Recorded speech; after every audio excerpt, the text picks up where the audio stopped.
সকলকে সুন্দর আর একটা দিনের শুভেচ্ছা। আশা করি সকলে ভালো আছেন। আজকে আমি পুটলি ব্যাগ বানানোর জন্য চলে আসছি। নিয়েছি, এটা হচ্ছে জাপানি সিল্ক কাপড়। সেই কাপড়টা থেকে আমি আমাদের খাবারের যে প্লেট স্টিলের সেই অনুযায়ী রাউন্ড করে প্রথমে কেটে নিলাম। তারপরে আরও 2 ইঞ্চি বা 1.5 ইঞ্চি বাড়তি কেটে নিলাম সেলাইয়ের জন্য। আর লেস নিলাম সাদা, আর একটার জন্য নিলাম গোলাপি। এভাবে আমি 3-4টা পুটলি ব্যাগ বানিয়েছি। তারপরে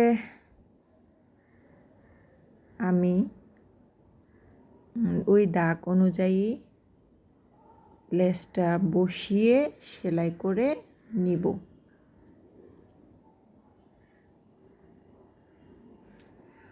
আসলে এত চিপা জায়গা যে ক্যামেরা বসানোর কোনো পথই ছিল না।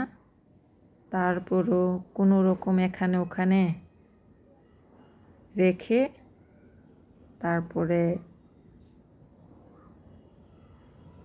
আমি সেলাই কাজটা করেছি।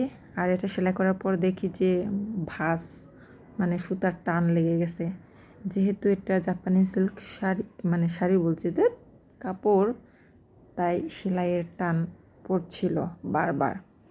আমার সুই চেঞ্জ করা লাগছে পরবর্তীগুলো সেলাই করার জন্য। তারপরে একটু ডিজাইন চিন্তা করলাম, চিন্তা করে রাউন্ডে আমার যে নুডলস খেয়েছিলাম সেই নুডলসের ঢাকনাটা রেখে মানে গোল রাউন্ড শেপটা করে নিলাম। তারপরে সাদা পুঁতি দিয়ে সেখানে ডিজাইন করে নিয়েছি। আর অন্যান্য জায়গায় অন্যান্য রকম ডিজাইন করেছি।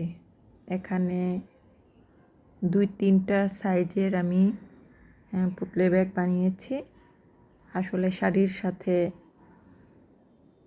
দারুণ লাগবে, সালোয়ার কামিজের সাথেও দারুণ লাগবে। এ দেখেন ডিজাইন।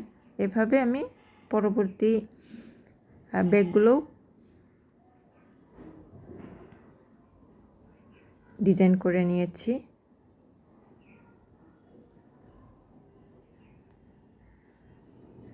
আসলে আমার এরকম হাতের কাজ করা অনেক আছে, কিন্তু এডিটিংয়ের আলসেমির কারণে আমার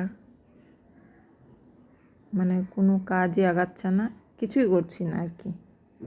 আর তাছাড়া বাইবেল স্টাডি নিয়ে একটু ব্যস্ততায় আছি, তাই আপনাদের সাথে হাতের কাজ শেয়ার করা খুব কম পড়ছে। তাছাড়া আমার হাতের কাজ কেউ দেখে না। আমি তো শুধু আমার মনের মানে স্ফূর্তির জন্য এগুলো শেয়ার করে থাকি, হাস্যকর, আর আমার নাতিপুতিদের দেখানোর জন্য। এই যে আরেকটু ফাইনাল লুক পরে দেখাবো। ধন্যবাদ সবাইকে।